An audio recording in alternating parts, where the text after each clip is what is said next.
देखते हैं ये क्वेश्चन क्या बोलता है, which of the following statement about solid is true, मतलब कि इनमें से सॉलिड की कौन सी जो स्टेटमेंट है वो सही है। तो फर्स्ट है ऑप्शन में, particles are closely packed and vibrate in fixed position. Second है, particles are widely spaced, move randomly. Third है, solids have definite shape but no definite volume.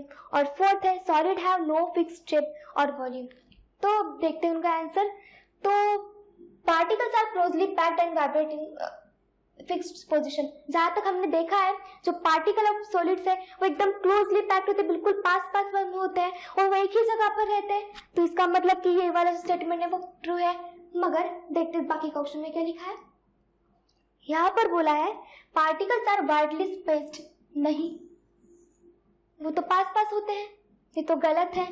Solid क्या होता है, सॉलिड के पार्टिकल्स ऐसे ऐसे पास में रहते हैं, तो वाइडली स्पेस्ड तो है ही नहीं, ये तो गया। और मूव रैंडमली, नहीं, ये भी गलत।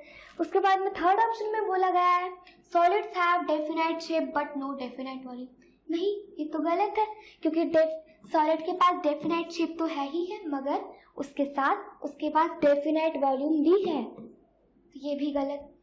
फोर्थ ऑप्शन में देखते हैं क्या बोला है, solids have no fixed shape और वॉल्यूम, ये तो गलत है, क्योंकि सॉलिड के पास फिक्स्ड शेप भी है और फिक्स्ड वॉल्यूम भी है। अब देखते हैं दूसरा क्वेश्चन। अब देखते हैं नेक्स्ट क्वेश्चन। नेक्स्ट क्वेश्चन में क्या बोला गया है, in which state of matter do particles have the most kinetic energy and move freely. इनमें से किसके पास मैक्सिमम काइनेटिक एनर्जी होती है। अब तो देखो, फर्स्ट ऑप्शन है सॉलिड। तब इस क्वेश्चन को हम सॉल्व कैसे करें।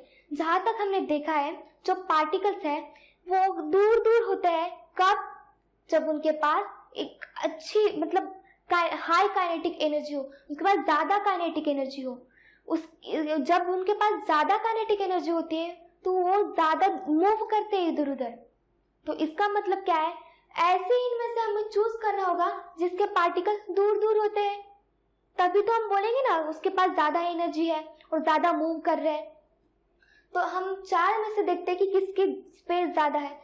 सॉलिड तो वैसे भी नहीं हो पाएगा, लिक्विड भी नहीं, बस गैस और प्लाज्मा। तो प्लाज्मा में तो हम ऑलरेडी देखे कि जब भी वो हीट एब्जॉर्ब करता है तो आयनाइजेशन की वजह से उनका इलेक्ट्रॉन वगैरह बाहर निकल जाता है, तो वो यूज कर लेता है। तो बचे सिर्फ किसके पास, सिर्फ गैस के पास। इसका मतलब मैक्सिमम काइनेटिक एनर्जी इनमें से जितने भी हमारे ऑप्शन है वो गैस के पास होती है। ठीक है।